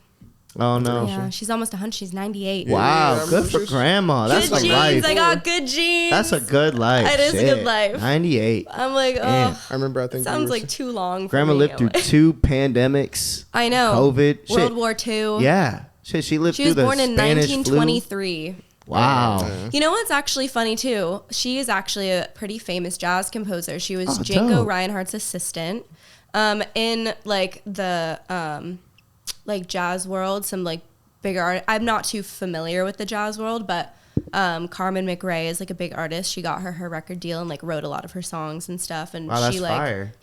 she did a lot in like the jazz industry. Shout out and, Grandma. Like, shout out Grandma. Shout like out Gram. She's 98. She's a cool chick. This is That's the music. dope. That's the music background. Yeah, that's where it came from. Yeah. It came from Grandma. Yeah. That's fire. She won't be afraid to tell you either if something sucks. That's good. Yeah. You need that. You Yeah, need literally. That crucial, you know what I mean? That harsh. She's Like, yeah, this ain't it. she's not an easy one to please. No. That's But dope. She's cool. Yeah. That's hilarious. Wolf ain't here, but we should drop a hot take still, right? It's on you. Then. We got it. You got it. You I gotta got do it. it. Hot It's take. on Let you. me think. Oh, we talked. Actually, you know what? It popped in my head. We were talking about it earlier. My hot take is I think you can make really good videos and stuff, but I think music videos are like a dying breed. I don't think people care about music videos anymore. Like, I feel like they're still there. There's still value in it, but like the MTV Music Awards or like, you know what I mean? Like back in the day, music videos were it. Like you didn't you liked the song for the video, and I feel like streaming is such a thing first. I think it's different. Videos. Yeah, I was gonna say I think it's in the middle, bro. I'm saying, of course, there's certain videos, or if you make great quality stuff, it's like they're good, it's valuable. But I think like you should always make music videos, 100%. Yeah. If you're an artist, but I think that it is like a dying breed of like the music world that like music videos won't carry on in like the next 10 years. Disagree. And the only reason I think think so? you feel like that is because they come out so much. But I'm And so saying many even people if have a so, camera like that. I bet you music videos only become NFTs. I believe that. Like people you buy believe the only way you can watch a music video is if you buy I this love NFT. music videos. I believe that for sure. Music I'm saying there's videos can people make that me love love a them. song that I hated before. Of It's like course. the videos. Yeah. 100%. Exactly. But I feel like streaming is such a forward thing. Like before, you sitting at home at TV. Like I agree with that. Like I'm one of those people too. Like There's when I not just as throw much on demand stuff, for it because we're so oversaturated with content in general. Yeah. That it's like, why would we like wait for it? I still enjoy when music videos come out, but I do see what you're saying. How like it's not like it's like waiting for your next, like waiting at the edge of your seat. Like can't wait to see it. Yeah. Like sometimes I'll be like scrolling and I'm like, oh, so and so dropped a video for that months ago, and I'm like, oh, I'll go watch it. Too. There's a lot of reused ideas, and it's like nothing is. There's some stuff that's like original. There's always going to be stuff that's original, but I think we're kind of just oversaturated. I just think it's hard. Like it's still valuable to do it. You know what I mean? Of course, it's like it's not saying like don't waste. I just your time do it for me, anyways. Yeah, of course. Right. And you got to. But I'm saying like for me, like it's lost that spark of like when a music video is coming out, I don't even know it dropped. Like it'll be like days later or weeks later. Obviously, if it's like if I see you posting about it, like I'm following you or like who I'm in, it's like of course I know. Right. But I'm saying like big artists even like I don't know like someone like I forget, same. I don't know like which video if they have it? 6 singles, I don't know which one they dropped a music video to or whatever. I'm not even thinking about it. Yeah. No. Like Kanye was dropping videos for Donda and I didn't even know. And then finally I like clicked the other day and I was like, he dropped all these videos. I haven't seen any of them. You got like 3 of them. I didn't really care for any of them, but I was but still like it used to be like you said like waiting to see the video and then like now the video is tied with the song. Like I feel like people first have the song and then they tie it with the video. I was gonna say that goes back to what she said though. It's just like oversaturated with content. Yeah, you know, what I mean? Maybe that's so much. But we used to watch BET or that's what I'm saying. Like MTV ain't MTV anymore. You know what I mean? Yeah, nah, it's real world only. It's interesting, not to like switch it to like a spiritual conversation, but it's interesting how like as a society, as technology progresses, like where our interests shift to, because we're so focused in like these boxes and like we're so busy like looking down that we're not looking up. And I feel like we're gonna get bored of it at some point, and I feel like a lot of people are already getting bored of it, but like what's gonna happen next, because all that we're getting is more technology and like further advanced technology. It's crazy. It's not like balancing out, and it's I don't know. So it's like a very interesting. It's hard to navigate. It's hard to see where stuff is going to go in like 10 years. I think so too. Like there's a lot of people that are into it that you wouldn't think, and we just need people to start talking about it more, I feel like, because a lot of people are on that wave, but talking about it and like doing it are two different things, and some people don't even know where to start unless their role models are setting good examples. And like I don't know. Even with me, like sometimes I'll write songs that I feel like are deeper and could like help people get through something, or they helped me get through something. But then sometimes I'm writing songs and I'm like, oh, that line sounds cool about me licking a girl's tongue or something. And then it's like, well, what's the intention here? Like, what is my art doing for people? How is it making people think? Because we have a lot of like, let's pop Xans and get fucked up. And then it's like, how many kids are dying from drugs right now? And famous artists who are like bragging and glorifying like doing drugs and partying, which is fun. And I think everyone should experience it. But it's a difference of like, what example are you setting? And like, what are people gravitating towards right now? And like, are we learning from mistakes? Or are we just still going to do that? Like, I don't know, you know? And like, even during COVID and stuff, like there have been so many movements, like, you know, Black Lives Matter, Me Too, like so many, the list could go on. And I think, it's like people are waking up, but then it's like, it's still happening, you know? So like, when's the shift going to come? Like, what's missing, you know? I don't know if the shift will ever come, but I think it's the awareness importance of it. It's like, don't be blind. This is happening. Right. Own it and be a part of it instead of saying like it doesn't happen. I think the shift is coming. Well, like I feel like hopefully, but it's like, you know, we've had so many like powerful moments, and then it's like, you know what I mean? You kind of get let down about it, that it's like, you know, also a lot of people just hop on it because it's like, because it's happening. Popular and exactly. And it's like, you know what I mean? And I don't blame people for doing that, because it's like, of course, if everyone's speaking up, you want to be one of those voices that's speaking up. But I think it's finding the ability to be that voice whenever you want to be that voice. And it's also scary too, because with technology and like the internet and social media, there's so much information that's not true. Yeah. And then people get like, I swear we're the generation of like, whatever the opposite of fact is. Yeah. Like we don't know. Impressionable. They see like a TMZ headliner, and that's how they get their fact. news. It's like it's not fact. You didn't even Google at least one time. Like why are we still in a pandemic 2 years later? It's like crazy. Because no one knows what they're talking about. It's crazy. Common sense is not so common for everybody. Exactly. It's wild. It's very man, let me do my blow take. You feel me? You ready? Oh yeah. Okay, what is this? Do I have to do it too? Like, what is it? Oh, we got something for you too. You got a rapid question segment. Okay. We'll talk about it, but let's get into the Jordan self-care. So it's not even, baby. It's about mental. Good. You know, I feel like we've been on the mental wave. One thing Jack said was, be your better self every day. That's one thing I really focus on. Obviously, that's why I take my health serious. That's why I take my life serious, obviously, and we all do too. But really bettering yourself every single day. One thing I've learned about her is I always say like phases, but I've just seen her growth. Yeah. You know what I'm saying? Like, so to see her and to see her growing up. Phases. I mean, we all do. Yeah. You know what I'm saying? We all have. But just to see that. Oh my God, who was she? Yeah. Ew. Yeah. To see you at 17, 18, and obviously to see you now is like, it's amazing. So that's all I'm saying. Oh, dope. Thanks. Yeah. That's good. You my little sis. Yes. Give it a cheers. That's better than like, oh my God, what have you done with yourself? Yeah. You know?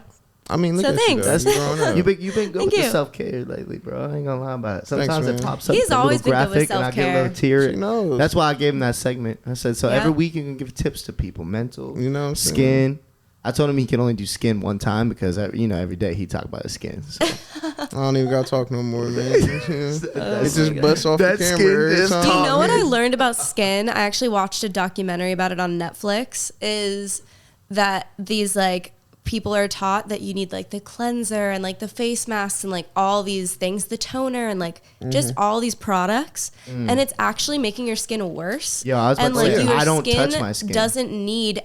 Honestly, anything when it gets oily and stuff, like that's good. Like we have little microbes and like microbacteria and stuff on here and like little bugs that like make your skin healthy. And when we put all this shit on our face, it's actually making it worse, but it's just a way for the beauty industry to like make money on cosmetics. Wow. Cause our like, and it's so funny. I've always said this, like my brother will use like a Dove soap bar to wash his face and he has perfect skin. And I'm here with the cleanser and the face mask, the exfoliator, and I'm like breaking out so bad. I'm like, what's going on? Like I need to leave my face alone. Yeah.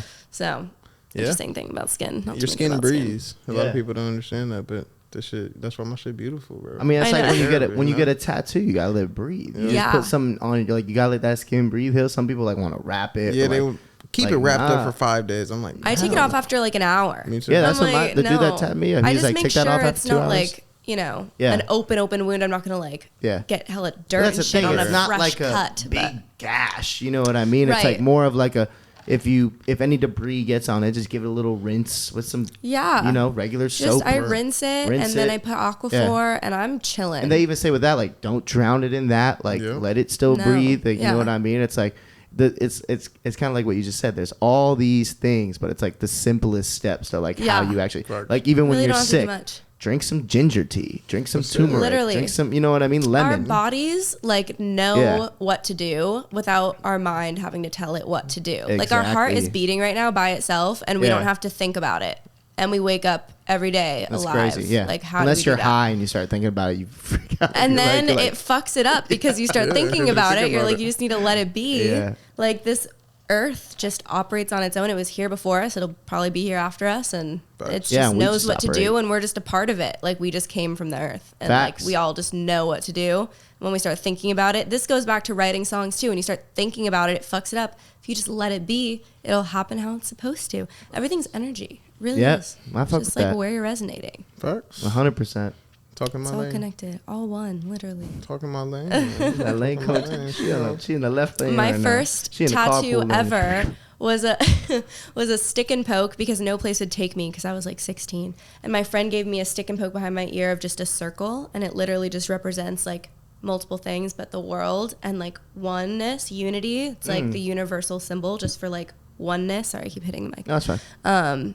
And it's literally we overcomplicate things so much with our minds. Yeah, and like 100%. It's very simple. That's dope. I fuck with that. That's fire. And then also, if anyone's like getting stressed or thinking too much about anything, just remember that we're like one person floating on a giant ball in space, and like there's probably hundreds of millions of other galaxies that are all doing the same thing. Yeah. Like we're really so small. We're smaller than we think. Like we don't need to get stressed out about the parking ticket. It's fine. Really. And or also like just be happy you have the life. Like you breathe every day and you have a life. The sun came up today. Yeah. We got some rain. It rained for today. Our reservoirs. My window was open. I was hearing it. Huh? I didn't have to put on no YouTube rain video to hear the rain. We had weather today, guys. Oh my God, I got such good sleep. That shit was I slept in today. I was like, I'm gonna lay in bed. I'm just gonna see who Jack is before that. Yes. I'm just gonna come to the episode feeling great. I love it. Yeah, rain is great. Especially, obviously, being from the East Coast. Oh, so man, when I hear it, like, it's the best. Like I said, sometimes people can't drive. Yeah. Their driving skills so true. I was on the freeway today, and people were going, like, 35. I was like, what is happening? It's not like... I get it. It's like the snow. Yeah. It's scary and all. It's not scary. It's not. Your tires are fine. You're fine. Okay. Everything's all right. It's water. Y'all ain't from the East. Everything's fine. They ain't drove in snow, so they don't even know how it feels. No, I agree. Whenever it rains, I'm like, oh, man, I'm going to see so many cars on the side of the highway today. Bruh. Oh, my gosh. Yeah. Fuck me up. But, nice. Yeah, so I was saying earlier, we do like a rapid questions segment every episode. Let's go. I'll give you the rules first. I'm gonna have to think on the fly here because I didn't change these questions. I forgot to, so I'm gonna have to think of how to organize them. But I'll do that on the fly. But we gotta answer these in 45 seconds. They're random. Okay. Now, normally it's if we don't do it in 45 seconds, we have to take a shot. But you're not drinking, Okay. so I won't force you. Me and Jordan can take the shot. I'll force Jordan to take the shot. Okay, well, yeah. We'll see how I feel. If that's the rule, like, I'm not going to be a pussy. I mean, you know, but I don't want to say you'd like be tequila. the first person to not do it, but at the same time, like I said, I can just force Jordan to do it. Okay. I'm into this idea. I'm ready. So, also, if you want to see Jordan just hate his life because of the shot, look at his face already. Feel free to stall on the questions. Okay. All right, hold on. I do gotta think of how I'm gonna list these. You do your thing. I didn't from Fellies. Yeah, from so Fellies? I gotta change it up. So I wish I had my lip gloss. So you guys carry on. I'm gonna change these up real quick, and then we'll get into it. You're hilarious, dude. So Jack, I'm gonna need you to take this shot because I'm not taking that shot. We can take it together. Half and half. Say less. There we go. Aries, 50-50. I'm all about it. Balance, baby. Me too. Balance. That's what I've been learning about with my girl. She's been beating my ass about it. It's all good. Yin and yang. For real, she's crazy. I love her though. What sign is she? She's a Cancer. Oh. Yeah, she's a Cancer, but she's a Sag. My mom's a Cancer. Cancer Sag. But Sag is fellow fire. Yeah, but we came together because my sisters, my sister, my aunt, my stepsister, my other aunt, my cousin, all Sages. So I grew up with all Sages. Wow. I don't even know that many Sages, honestly. Okay, we're good. You ready? We're good? Yeah, okay. We're good. Let me know when you start. I'm nervous. My heart just started beating. No, it's not that serious. Good. These are like random fun questions. Okay. You're good. It's not like trivia. You know what I'm saying? Okay. All right, let me know when you start it. You tell me. All right, ready? No, well, backtrack it. I'll give you a 3, 2, 1 countdown. Count me down. All right, 3. She's nervous. I'm so nervous. She's over here sweating. 3, 2, 1. Okay. If you could perform in one city, where would it be right now? Los Angeles. Dope. Favorite artist of all time? Lana Del Rey. What's your favorite album of all time? Honestly, Dominic Fike's album, his last album, great album. I love that. If you could have one feature, who would it be?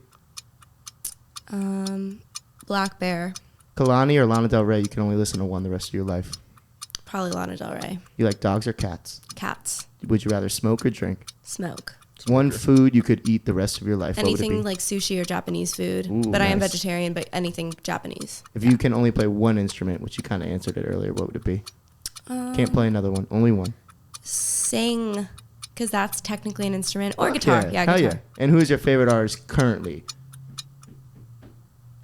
Oh my God. Well, now it doesn't matter because You still got to answer. You still got to answer. Favorite artist I like currently? Like who's on your rotation heavy right now? Oh yeah, you're in the 2-minute range. Doja Cat. Doja. I like Doja. I have a big crush on Doja Cat. She's the best. I think she offers something new. We won't get in trouble. She offers something new to the palette right now, which I appreciate. And I love that she's a weirdo. Yeah. Me too. You know what I mean? Like, she's just herself. She doesn't give a fuck. Yeah. Move I like my favorite song. Her music. Yeah. Oh. And her music is really good. Since you've been like this. Yeah. Like Doja Cat, aside from her being who she is, like her music is fucking dope. Fire. Yeah. She's definitely one of my favorite she has the artists. talent to back up what she's like putting out, you know? Yeah. 100%. 100%. And she's just weird and unique and there's no one like her and she's confident and exactly. Yeah, she's just great. I love Doja Cat. Doja Cat. Up and coming. Those were good answers. I liked your answers. Nice. Thank you. Her album was Those actually are nice. easier questions. I try to make them fun and she playful. thought it was about to be hard. Well, either way, we have to split a shot now because I'm over. I was in the 2-minute realm. We could do it. Just a little baby one. Yeah. You know, you are our last guest of 2021. Jose. Oh yeah, you're our last guest of 2021. So we kind of got to take Really? one. Yeah. This is it. Wait, I need a cup. Hey, Or Matt. I can take it out of the bottle. Could you bring me a cup? We keep it. Thank you. Producer Matt getting in here one time. Very Shout out, sad. Matt. This is our last. Two episodes with Matt. Thank you. Oh. It's good. No tequila's in there yet. Shout out Matt. We did it. Everyone watching right now, clap for Matt when you watch this. Press the button. Well, oh yeah. Here we'll give. Woo! We love you, Matt. Woo! We love you. Man, shout out Wolf. We miss you, Wolf. We wish you were here. Miss you too, buddy. Use them Kleenex. A little cold ass. All right, hold on. What you gonna say? Damn, you gonna take the shot without us? No, I'm just trying to get rid of this liquid that's in here. The melted water ice. Yeah. Squirt. All right, take this. All right, here. I'll let you put. You want me to pour it for you? Just pour it. Just pour it in him, and then he can put half in mine. There you go. Little baby one for you, dog. Or, That's because I love you. Okay. Give you here. You can pour yours. Yeah, pour it to your own liking. Yeah, because me, I might have a heavy pour. You're like, I'm good. Okay. It's like Jordan I every did time like I pour him a drink. All right, we got it. Let's do it. I kind of. Can I have a chaser? Hey, if Matt. this was like a dark, if this was like a whiskey or something, I wouldn't be so high maintenance. Can you bring the squirt bottle? Thank that you. sounds so bad. The squirt bottle. I need some squirt with my tequila. Let me get the squirt bottle. Thank you. Yeah, shout out Squirt, sponsor us.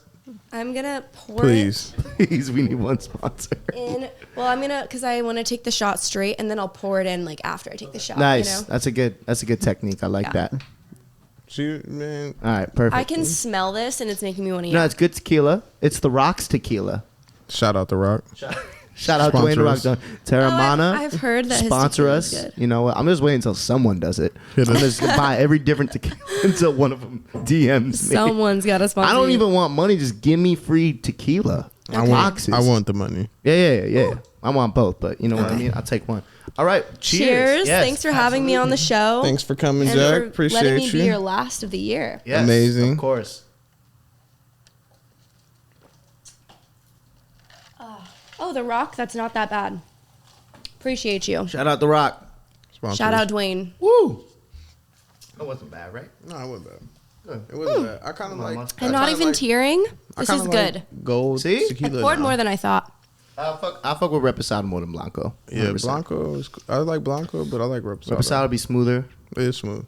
I Not just too tend to sweet. like darker liquors anyways, so it's like maybe Yeah. that's. I used to feel drink Henny. So Yeah. I don't do that. Ooh, You don't do that anymore? No. That's still. I'll vomit. Tequila. That's still my. I'll straight up go-to. No, I vomit. used to say, love me some Oh Henny. my god. Oh my god. Someone gave me a shot. Henny's my favorite. I can never deny a shot Ew. at the bar, and it was Henny, and I Or smelled it. Jameson. I smelled the Henny, and I was like, I literally went. Like, Really? oh. Yeah, and I used to be a whiskey guy. Like I'm It's from like the East juice Coast, to me. Massachusetts, Irish. Like Jameson was my boy. Yeah, I like Jameson was too. my Jameson brother. was my boy. And recently, Jameson and Henny. I'd probably say 8 months And ago, he And did me Henny. dirty. Oh, I can't drink JMO no more. I got Uh-oh. so goddamn sick one night. It was like, you know when you have It's a that wrap. moment? That's me with tequila. Yeah. And like I'm telling you, like my body content during COVID was like 20% water, 80% JMO. Not like drinking my like sorrows away. Like just me and my roommates were enjoying. Like we were making music. We were chilling every day. It was the first Totally. time all three of us were off of work. These are my buddies from high school. Like it was dope. So we were just enjoying ourselves. But like, man, yeah, I can't do that. Yeah, no when more. COVID first happened, it was like wine, but like a Yeah. bottle or two a night with me and my roommates, maybe three. But feel like it there's all three of started us. off wine. So like, yeah, it I feel like starts it off started with off wine. And then like, I remember because I'm really not a big drinker. Like I just don't really like how it makes me feel. But I Yeah. knew it was starting to become like a problem. Not a problem, but like I could not go to a studio session. Like if artists have like a writer or whatever, of like, oh, what they need for a session. I had no assistant to get it for me, but I would go and I'd get like Dutchess and Hennessy and like these like spicy ruffle chips. But like I would show up to fuck with those like ruffle every chips. single session I went to, I had to get Henny Yeah. before. And like Yeah. I would have just a bottle to myself. I wouldn't share it. Yeah. Like the small ones, you know? Uh-huh. And it was just like every time I wouldn't even think about it. And Yeah. then I was like, maybe I should not. Like, I don't need to be drunk to write a good song, do I? But it's also Like, I just don't like think that so. studio mentality. You kind of like to Yeah. loosen up. You know what I Yeah. mean? But like you said, there's Yeah. different times where you can get that turn up vibe and do that. Yeah. Because sometimes I love those moments of like in the studio and it's like y'all are like it's almost like you're Vibing. out, you're vibing, Literally. you're enjoying yourself, but you're Some of making the best vocal dope takes, music. 'cause I'm, like, Yeah, just in the because you're just zone. loose. Like, Yeah. You know what I mean? It's dope as fuck. Yeah. Doing those Dutches, man. Balance. I still choose Dutchess. But Dutchess. Backwoods, they came out with a banana flavor. It's Yeah. actually pretty good. Oh, okay. I don't even smoke tobacco no more. I know. Joints smoke. only. Okay. I know, but last time we hung out, you were I- only on joints and you hit my Dutch. I did. I was Or maybe that was- I bought us a back- wood. wood, I yeah. bought us a wood. I was at the dying gas at station. Rolling Loud, bro. I was everywhere I Can't went. I was smoke like, the blunts. Really? You don't smoke. yeah, I don't smoke. I took some Okay. shrooms. I did a little microdose on some shrooms. Other, Chocolate? I was enjoying myself. Chocolate bar? Nah, Or just shrooms? actual shrooms. just actual shrooms. Yeah. Man, chocolate bars. Yeah, the How you chocolate bars are feeling? popping, bro. They sneak up on Yeah. you. They sneak See, up. I'm almost about to switch I don't to like- that. I don't like the instead of chocolate drinking. bars. You don't Yeah, like well, you chocolate got bars? well, you just gotta take what you know, and then I it's took like chill. two. Like I can't smoke. I can't smoke. I already know. It's that mentality of like, take 2 hits and know you're good. It's like when you're like, I can hang.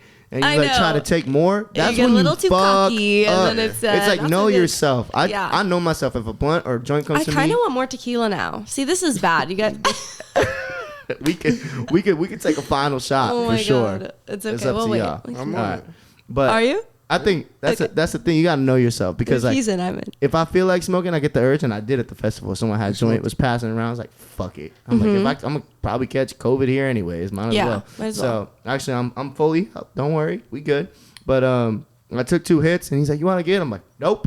I know myself. I'm good. I'm gonna be right here. I'm cushiony. I'm a little cross-faded. Oh, man. Yeah. Cuddy's about to come on and blow my mind. I'm good." Yeah. I'd have been in there fried. Yeah. I'm like, You would have just been like this. It'd have been my joint though. Nah, it was so cold. It was so cold though. You couldn't get that comfy highness. It was. You were uncomfortable freezing. high. It was fucking freezing. it's been cold in LA. Bro, I'm like, I don't like wearing clothes when I perform. What am I supposed to do tomorrow? Yeah. I'm like, I had like this little mini skirt, and I'm like, I'm not wearing a mini skirt. It's so cold. It's cold. But maybe when I start cold. moving around, I'll like. It's actually cold. It said 44 in the car on the way here. I was Wow. like, damn, in LA?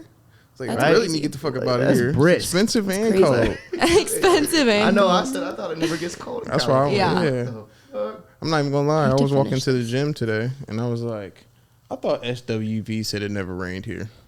You know what I'm saying? They never said it. It said it don't rain in Southern California. There you go. Sometimes. All right, Okay, yeah, this we'll take this final one. Technically, I took half before, and this is gonna be half again. So That's it'll only one equal shot. one shot. Yeah, you good. Trust me, you're talking to someone that drinks. You're fine. I was gonna say this man. Yeah. You see the rest of the bottle gone? Yeah, do you want a back or something? Yeah, I can throw it over here. There you go, man. But yes, let's cheers. Our final I guest. think this is like more than I thought. Final guest of the year. It was a Final dope guest. episode. Yeah. Jack, thank you I'm gonna again. love this. Thank Thank you you guys. for No, I coming on. appreciate you so much. Absolutely. And for coming on short notice. I was just like, hey, you want to come? She was like, yeah, Tuesday. Here. Second one brought a face out in me. That's fine. Okay. That's okay. The Rock. You brought The a Rock. goddamn face out. Literally. Woo. It's still good. But yeah, no, that's it. Thank you for coming on. Thank you Appreciate so much you. for I hope having you me. enjoyed This is yourself. so fun. I did. Yo, Thanks, Jack. I love that. Hopefully I'm I'll be on excited. again in the future. You will. Yeah, we're excited for the new year and everything that comes. Me so, too. It's gonna be interesting, man. I'm definitely gonna tune in. We're going Saturday. I'm not one of those people to Okay, say cool. something unless like That'll be fun. random work. But I'm off of work. Yeah. I'll even tell him You're no. off I got work? I'm off work Saturday. Saturday. And you know I don't I get was trying to Saturdays drink. off. I'll send you guys the link For sure. Sofitel. to like get tickets We're or there. whatever. We're there. Or I We'll think pull it's like up. an RSVP or I don't exactly know. Just but- let me We're know. going on a little double date. Man. Cam gotta work. Damn. All right. Well, you Well, the third girls wheel. do get him for free, so You third wheel. All could right. bring your dog. I'm just All right. kidding. Yeah, bring the baby. I'll bring Louie. She's 70. We'll go pounds. crazy.